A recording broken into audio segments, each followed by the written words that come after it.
Oke. Nanti dibaca ya mahasiswa ya. Masih dibaca, luar biasa nih. Tapi tadi saya harus fair juga karena Bung Refli mengatakan tadi sebelum pelantikan karena fufafa dan lain sebagainya itu bisa kemudian ada pembatalan pelantikan. Saya kok mikir jauh banget yang Bung Refli katakan, tapi itu Bung Refli katakan.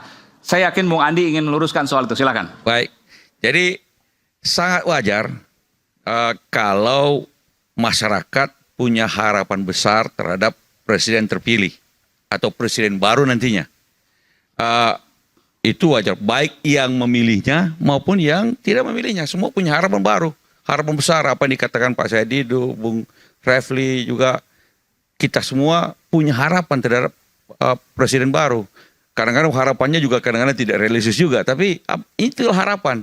Nah, karena itu kita perlu beri kesempatan kepada presiden baru untuk memulai menjalankan masa jabatannya. Dimulai dengan sumpah presiden itu. Setelah itu kemudian dia menyusun kabinetnya. Setelah menyusun kabinetnya, menetapkan, tentu saja semua kabinetnya diberikan kebijakan-kebijakan dasar yang harus dijalankan oleh pemerintahan ini, kebijakan-kebijakan apa segala macam. Setelah itu kita lihat. Nah, tentu saja dalam proses ini mereka yang ingin beroposisi, mengkritisi dan segala macam boleh sekali. Tapi bahwa sampai kemudian tidak jadi dilantik, rasanya lah. Kalau yang itu jauh lah. Tidak ada presidennya. Tidak ada presidennya. Sekarang ini. Bang Andi sendiri itu. Saya tidak melihat ada presidennya, mekanismenya bagaimana juga saya tidak tahu. Tapi yang jelas begini, yang ada adalah ketika sudah dilantik presiden maupun wakil presiden, berlakulah pasal konstitusi tentang impeachment prosedur. Kalau presiden wakil presiden yang menjabat kemudian melakukan pengkhianatan kepada negara, penyuapan dan pembuatan tercela, pelanggaran hukum berat dan sebagainya. Itu sebenarnya terjemahan dari konstitusi Amerika, yaitu bribery, treason, bribery, high crime and misdemeanor. Jadi ini misdemeanor ini kemudian diterjemahkan sebagai perbuatan tercela. Nah, begitu setelah dilantik berlakulah pasal tentang impeachment ini. Impeachment. Kalau dalam masa jabatannya itu ada melakukan salah satu dari berbagai pelanggaran itu, dia kemudian bisa diimpeach melalui prosedur. Tapi disampaikan tadi sebelum pelantikan. Itu yang saya katakan, saya belum melihat. Presidennya belum ada. Nggak pernah Indonesia. Bagaimana melakukannya? Karena yang ada adalah KPU melakukan penetapan. Setelah itu kemudian ada sengketa pemilu di Mahkamah Konstitusi. Udah selesai semua itu? Selesai semua itu, kemudian ditetapkanlah secara final oleh KPU penetapan tentang hasil pemilu yang nanti akan dibacakan di sidang MPR itu sebelum pada waktu tanggal 20 Oktober nanti. Dalam apa yang dikatakan Bung Refli terlalu jauh lah begitu ya. Nah, kira-kira itu yang saya pahami selama ini. Baik. Kalau ada prosedur-prosedur di lain soal itu, saya terus terang saya tidak tahu, belum ada presidennya, bagaimana melakukannya apa segala macam. Tapi yang jelas kalau sudah dilantik maka impeachment prosedur berlaku kepada semua presiden. Dan karena itu kita setiap warga negara, apalagi juga teman-teman media dan masyarakat luas bisa mengawal dan kemudian mengikuti prosedur ini, dan kalau ada pelanggaran-pelanggaran tertentu dari salah satu diantaranya atau dua-duanya bisa dilakukan impeachment. Tapi sekali lagi kita beri kesempatan kepada Pak Prabowo nantinya untuk menjalankan tugasnya, dan kemudian kalau saya berharap, kita semua berharap bahwa semuanya berjalan baik 5 tahun ke depan. Dan kemudian rakyat makin sejahtera, negara makin makmur, cita apa yang kita harapkan terwujud. Itu yang kita harapkan kan begitu. Karena kalau itu terjadi, maka kita semua akan senang dan bahagia. Ini kalau di sebelah kiri saya dengerinnya adem banget. Yang di sebelah sini pinggir jurang. Bung Rey, silakan Bung Rey. Pinggir jurang juga kan ya? Saya apa ya? Kalau ke saya apa kira-kira? Aiman ini memang mengundang kita untuk pinggir jurang. Dan itulah demokrasi itu kan. Silakan Bang Rey. Nggak, tadi apa yang disampaikan bahwa ada optimisme baru bahwa kemudian penggagalan sebelum pelantikan terlalu jauh lah Bung Refli mikirnya. Kalau impeachment apalagi prosesnya panjang, lalu kemudian Boleh 1 menit nggak ya biar clean. Silakan. Jadi gini, sesuatu yang belum ada presidennya itu bukan berarti tidak bisa. Itu satu ya, itu kan one thing for sure. Jadi begini, saya kasih contoh kecil lah. Tapi bentar, Bung Refli kayaknya nafsu banget sih. Oh, bukan nafsu. Saya ingin menjalankan menerangkan dari sisi hukum tata negaranya. Oke. Gini misalnya gini. Ada calon wakil presiden terpilih. Tiba-tiba ketangkep lagi narkoba. Ya kalau tertangkap tangan beda. Lah, ini kan ketangkap tangan juga kan? Maksudnya apa ini? Fufu Fafa kan ketangkap tangan juga kan? Oh ini akun. Iya. Akun. Ya meskipun harus dibuktikan jadi maksud panjang. saya, pembuktiannya nggak panjang. Maksud saya gini, bukan berarti kalau dia sudah kemudian proses selesai di KPU diumumkan 24 April, kemudian dia tidak bisa digagalkan pelantikannya. Kalau ada materinya berubah, ya kan? Ini kan kita bicara tentang material orangnya itu berubah. Misalnya dia gila, ya kan? Masa gila masih tetap dilantik? Gila kitanya yang gila, ya kan? Jadi misalnya dia kena narkoba, lagi main judi, lagi main perempuan misalnya. Itu hal-hal yang membuat dia tidak lagi memenuhi syarat. Ya, Bisa. tapi kan tidak Tetapi sekarang. kan biasanya bayangan kita adalah kalau sudah terpilih itu kan menjaga sikap. Kan begitu biasanya. Dan dia hasil dari sebuah seleksi yang baik dalam politik Indonesia. Tapi kan ini kan bukan sebuah sesuatu yang hasil seleksi yang baik. Ini kan unusual things dalam politik dimanapun. Tiba-tiba anak yang belum Tapi saya mau ngomong kuat ini. gitu. Tapi jangan dibully ya, buzzer, Iya. jangan dibully nih. Ini kan kejadian misalnya katakanlah benar. Saya juga bukan Profesor Fufafa ya. Katakanlah benar. Ya sudahlah itu kan udah 10 tahun yang lalu. Kita tahu juga bahwa 10 tahun yang lalu tuh bagaimana sengitnya pemilu pada saat itu. Bung Romi juga waktu itu mengalami sendiri 2014. Lalu kemudian muncul seperti itu. Ya sekarang kita buka lembaran baru, bangun untuk Indonesia. Itu kan wajar kalau ada pendapat seperti itu. Gitu ya. Sekarang Saya kan bukan tadi Profesor dengar nggak Fafa ya? penjelasan saya? Kan penjelasan saya tidak hanya 5 tahun yang lalu, tidak hanya 10 tahun yang lalu, tapi saat ini perbuatan tercelanya. Dan ketidakmampuan secara rohaninya saat ini. Kan saya tadi katakan ada 3 yang membuat dia indikasi bahwa dia melakukan perbuatan tercela. Pertama, dia tidak mengakui akun Fufu Fafa itu miliknya. Itu berarti kan melakukan kebohongan publik. Itu tercela. Yang kedua adalah dia menghapus postingan 1.200 tersebut. Yang ketiga, dia mengganti nama dia dari Gibran ke Slamet. Saya bilang Slamet tadi, itu Slamet itu orang Padang, orang Minang sama orang ini. Kalau Palembang tetap Slamet. Nah, dia ganti Slamet. Itu kan 3 perbuatan tercela. Lalu ketidakmampuan secara rohani tadi, kan saya sudah katakan, ini ada psikolog, ada neuroscientist yang mengatakan bahwa tadi dia psikopat, dia skizofrenia, dia obsessive compulsiveness, dan dia addicted. Itu penyakit kejiwaan semua. Jadi bukan 5-10 tahun saja, tetapi juga current Oke. ini. Begitu. Baik, oke. Soal kemudian politiknya kemudian tidak bergeming atau tidak bergerak ya, tetap bergeming. Ya itu kan bukan urusan saya. Urusan saya menjelaskan dari sisi hukum Oke. pemilunya. Begitu. Oke, baik. Bung Rey setuju dengan itu? Saya yakin ada perbedaan. Silakan.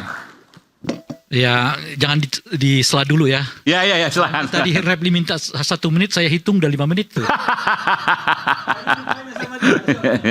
Silakan sekarang, nggak dipotong kok, silakan.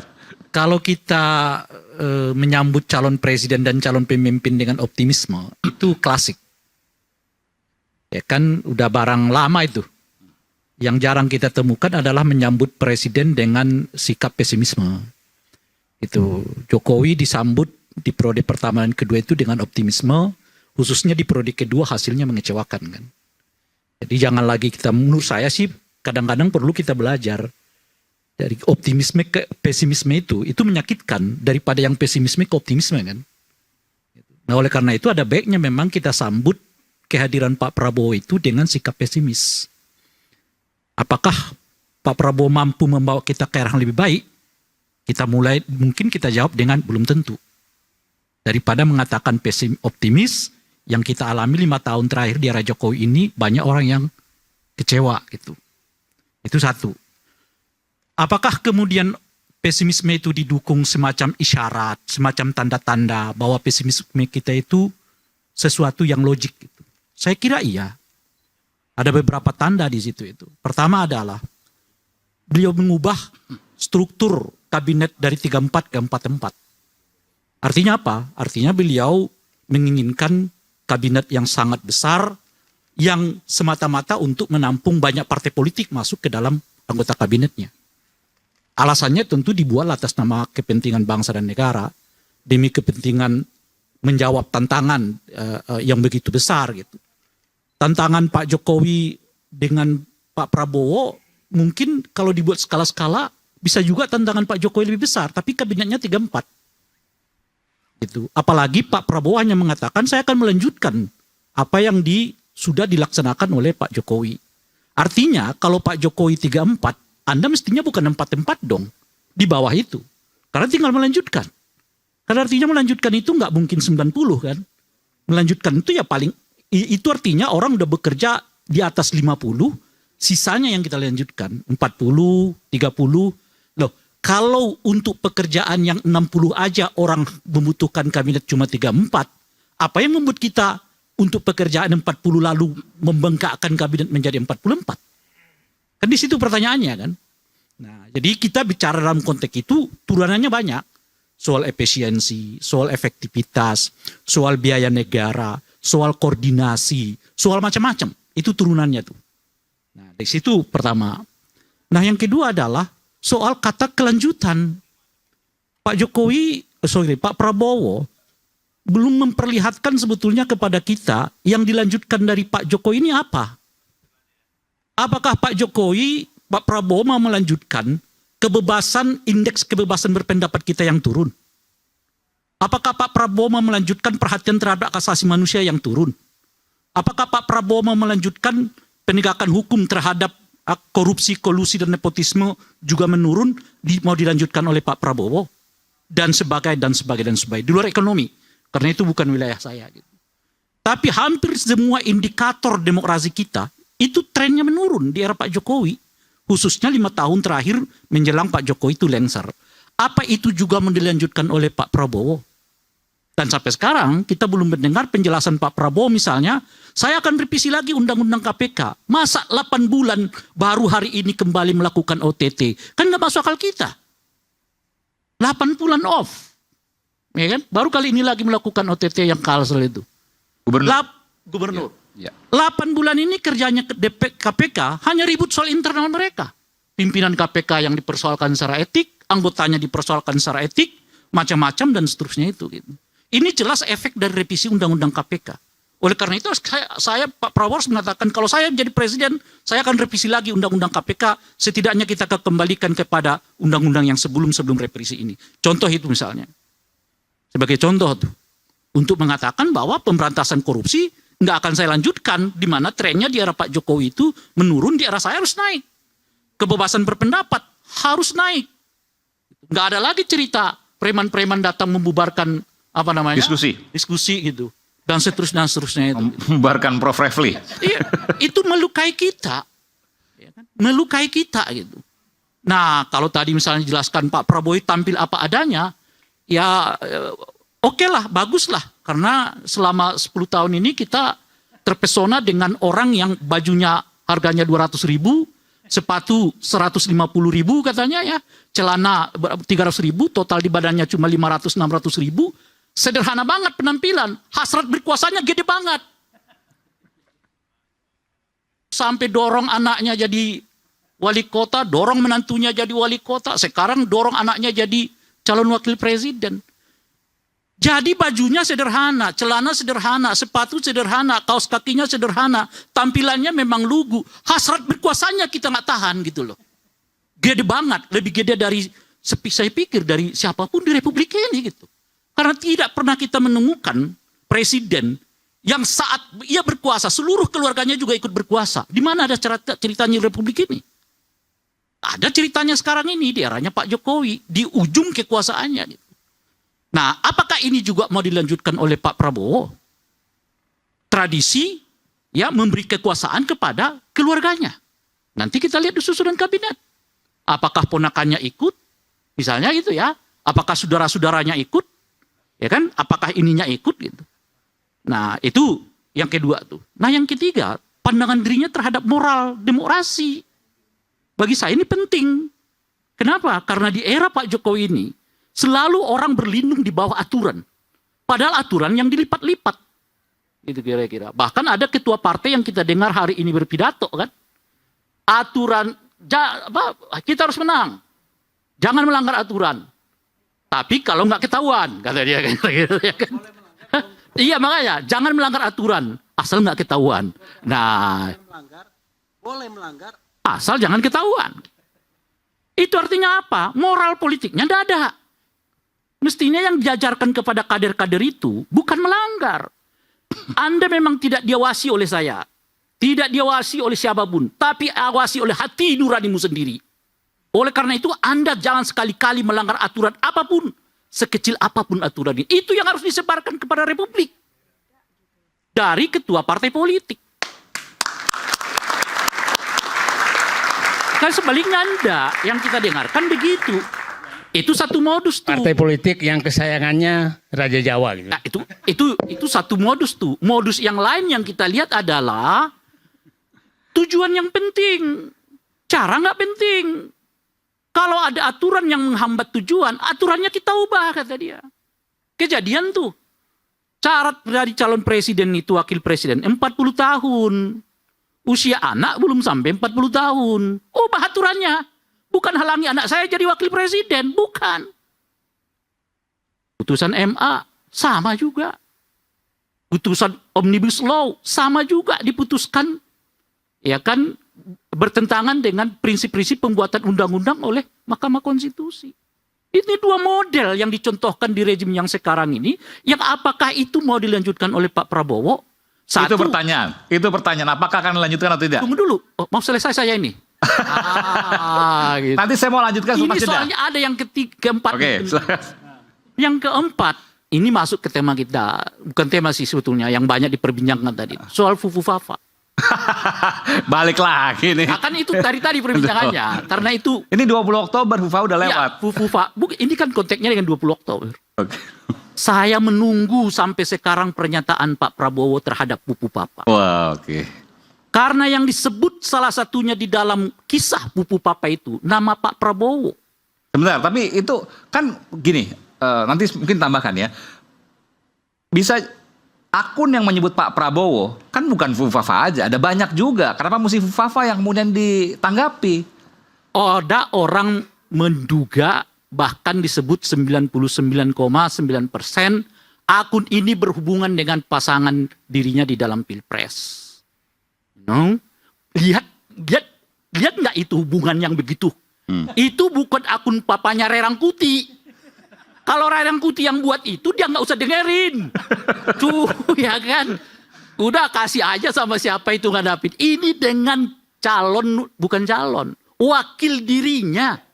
Pertanyaannya Pak Prabowo percaya nggak bahwa itu kaitan ke sana? Itulah yang saya mau tanyakan. Saya tidak dengar Pak Prabowo berbicara soal ini. Padahal ini menyangkut satu, apakah wakilnya ini diduga berbohong atau tidak seperti pernyataan Bung Refli, ya kan? Apakah wakilnya ini diduga punya penyakit psikologis seperti yang disebutkan tadi siapa Dokter Tifa, misalnya gitu ya? Apakah wakilnya ini menyerang pribadinya berdasarkan apa? Kan bukan hanya pribadinya, tapi juga keluarga dari Pak Prabowo. Tapi Pak Prabowo-nya juga diam. Itu khas Pak Jokowi. Kalau dihadapkan pada persoalan, diam. Bukan urusan saya. Urusan no. Ya kan? Bukan urusan saya. Urusan no. Gitu. Pak Prabowo juga diam. Apakah model yang begini juga mau dilanjutkan oleh Pak? Nanti kita akan simak jawabannya dari mungkin Bung Andi, Mas Romi, mungkin juga Babe. Selepas jeda kami akan segera balik tetaplah bersama kami dari Terus Suara. Masih balik.